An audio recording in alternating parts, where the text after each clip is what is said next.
Hi, everybody. CohhCarnage here with another Thoughts video, this time on Owlcat's Warhammer 40k Rogue Trader. This is a game that I've been looking forward to for a very long time. I just wrapped up my first playthrough after about almost 120 hours. You can find it all here on YouTube.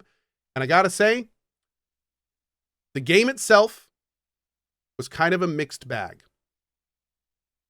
But overall, I absolutely, emphatically enjoyed my time inside of Rogue Trader. Let's talk about the good stuff first. The music is phenomenal. The immersiveness and the types of environments and what they give you from Warhammer 40k is incredibly cool. The areas are interesting. If you like Warhammer 40k lore, there's lore bits everywhere. Lots of stuff to see and do. Even as somebody who I would call myself a novice of Warhammer 40k lore, had tons to see and do and experience and see in all these different environments, all these different planets. Absolutely loved that part of it. The graphics were beautiful, especially considering it's a CRPG. Everything looked good. Everything worked well. The gameplay and the turn-based combat system was engaging. I had a good time with it. It was fun. However, this game shines in terms of what I feel CRPGs really exemplify, and that is characters and story.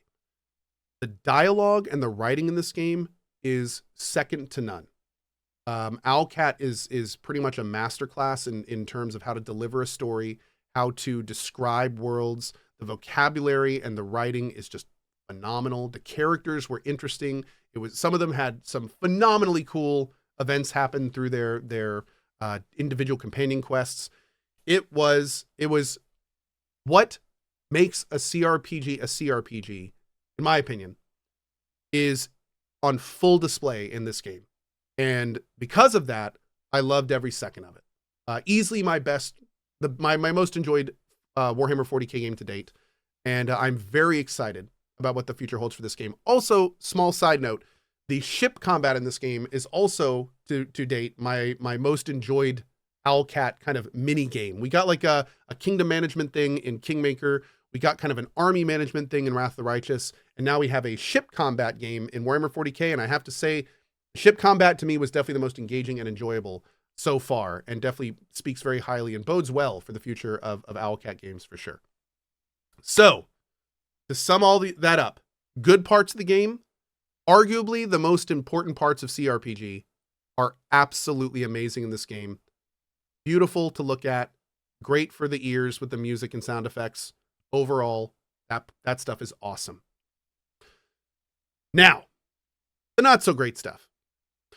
This game is buggy, and it started pretty buggy, and there were people that were running into game-breaking quests. There were little things that didn't trigger properly. Some dialogue effects didn't work. I hate to say it, but it's a pretty standard Owlcat release. It felt about the same as Wrath of the Righteous. It was not Kingmaker. When Kingmaker came out, their first big game, it was a mess. Bless their heart, they did their best to patch it up during our first playthrough, but Kingmaker was a mess. Wrath of the Righteous was a lot better, and now Owlcat is doing about the same in this one. We were kind of hoping for a jump up in quality for Rogue Trader. We were hoping that the graph was going to go Kingmaker, Wrath of the Righteous, Rogue Trader, but it kind of went Kingmaker, Wrath of the Righteous, Rogue Trader. So it kind of about the same. Kind of like in Wrath of the Righteous, there were bugs, there were some game-breaking bugs, there's some companion bugs, some things that didn't trigger properly, quests that didn't work. Some of that is in the game. However, keep in mind, since the game has come out, since we've been playing it, there have been major patches, and they are continuing to patch the game. So I hope, just like in Wrath of the Righteous and Kingmaker's case, I hope that over a period of time, it will become a relatively rock-solid CRPG experience. So that's going to be cool. That's kind of the first negative. The second negative, the voice acting. The voice acting is so freaking great when it's there that it physically pained me when it wasn't. And it's almost bad how good it was and how good it is, because it's the kind of thing where you'll talk to your companions on the bridge of your ship, and they're alive and living characters talking with their voices and having these amazingly deep and cool conversations and great observations and everything. And then they'll drop a line like, "I'd like to talk to you in private." And then you go to somewhere private with them, for like a deep personal conversation, and that part won't be voice acted. And it's just like, ah, and like all these major characters don't have voices either. It's really unfortunate. I really hope that this game is successful enough to not only hopefully have like an enhanced edition with full voice acting down the road, but I hope that in future Owlcat products, they realize, like, please do everything in your power to put full voice acting in these games. Because it is a complete different level of immersion. And I can tell you this right now, the amount of people I saw while I was playing that were commenting and complaining about the lack of voice acting, and the amount of people I saw that said they weren't even considering the game because of how much was missing, was palpable. So I know that voice acting is expensive, especially for something of this scale, but especially after Baldur's Gate 3, I can almost guarantee you that will translate directly into far more sales than you would get normally. It would probably, I know it's expensive, but it would probably win out, because, oh man, I mean, the voice acting when it was there was phenomenal. It was literally like, if the whole game was voice acted to the quality level that it was, of what's there, we would be comparing directly Rogue Trader and Baldur's Gate 3. I would have a hard time telling you which product had better voice acting if Rogue Trader had been fully voice acted at the quality level of what's there. So, oh man, I tell you, really hope we see more of that in the future. Third of all, the game's leveling system, and honestly, I'm gonna grow this into like the game's mechanic system as a whole.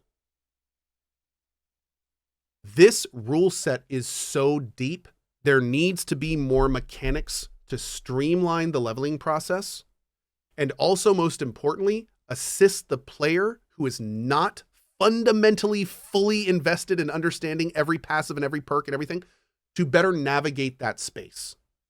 So what I mean by that is, let us pre-level up our characters. And that way, when we get one of our 50 plus levels, instead of having to every time pull up every one of our party members and spend 30 minutes looking through every perk to do it, let us just sit down one time, spec out all the perks of our archetype. Don't even, maybe not even your whole character, just the archetype you're on. And then whenever your characters do level, you just go in, everything's already preset, you hit level up and you're done. And that way it's like you can sit down one time, spend a couple hours going through everything, planning out your character, and then every level up after that becomes just a couple button presses instead of constantly having to like go over everything again, look deep into everything. It got so much for me that even using a guide, leveling became too much of a gap in the rest of the game that I just stopped doing it. I just stopped leveling up my characters, which is weird. It became a chore, and that's weird. I don't want to feel that way about leveling. I normally don't feel that way about leveling, but there were just so many levels in this game that it became a real chore. Also, another thing for me, again, as somebody who's not super familiar with the system, the fact that that when I had an ability on my hotbar, the fact that I couldn't mouse over it and see every single thing that ability did, including the passives that I had gotten for that ability, that's weird. So like I would have an ability on my hotbar that I knew I had like 4 or 5 passives making that ability stronger. But if I moused over the ability, it wouldn't show any of them. So like if I mouse over an ability on my hotbar, every single perk associated with it should pop up next to it in a list that I can then scroll up and down. Or better yet, put it under the tooltip in like extra effects or extra actions, and then just have a little list of all the cool things that have been added to it from other passives I've gotten. But things like that made the system a little burdensome. I feel like the Warhammer, the Rogue Trader system is so large that Owlcat needs to do a little bit of a better job having the player utilize it on a regular basis, and the leveling up and all that stuff as well. Like they just need a little bit more. Owlcat is getting to the point where their products are not going to be super niche. And I feel like they need to approach these games with that mindset a little more. Keep in mind, there are going to be people playing your games in the future, Owlcat, where it's their first CRPG ever. They're not going to be experienced with them. So going from that perspective, I feel like it's definitely important moving forward. Like, try to make the systems more manageable. Approach them from the perspective of somebody who doesn't understand all the systems, who can't be reading through all their passives every time to remind themselves what their abilities do. Like, put it all up front, get it all out there, and make that whole experience a little bit more streamlined. That'd be big. Okay, so in terms of the things that I would like to change. Oh, and the final thing I'll say about the game that was not super great. The balancing. Don't get me wrong. I loved my Astartes Argenta. I did. I loved the fact that my Argenta could literally destroy every single thing in the game. It was fun. But considering that my Argenta was one of like many different builds that basically invalidate the game, I do feel like they definitely need to kind of buckle down on making on fine-tuning the outlying builds that are just, again, crazy powerful. I've heard that there's some Psyker classes that are insane. There's some Assassin classes that are insane. I've heard that almost any class can become like overpowered under the right situation. So maybe like some hard limits here and there, maybe a good idea. Now, I'm sure some of this is just going to come with time, and that's fine. I mean, Owlcat is great about patching. They are completely fixing up and everything in the back end. We're going to see a lot of this stuff get fixed and rebalanced and stuff. But yeah, I will say that maybe leaning into that a little bit sooner rather than later would be good. But yeah, now that we have said both sides, I do want to end this video by saying this. Even what I played, I can say this, but I can absolutely say that once this game has been patched up, once everything's working as intended and balanced and looking good, this is definitely one of the best CRPGs I've played. Especially, again, going back to what I said earlier about the what makes a good CRPG, that deep, big story, the awesome world environments to explore, the interesting and unique characters. Like, this game fundamentally nails all the most important things in a massively awesome CRPG. And I'm going to say this again. I've said it once and I've said it again. If the veneer of this game was the same as Baldur's Gate 3, if they had the capability to fully voice act it, if we had seen mocap stuff, if the veneer of this game was the same as Baldur's Gate 3, I would have had a really hard time picking Game of the Year. And I have to say, overall, it was definitely a step forward for Owlcat.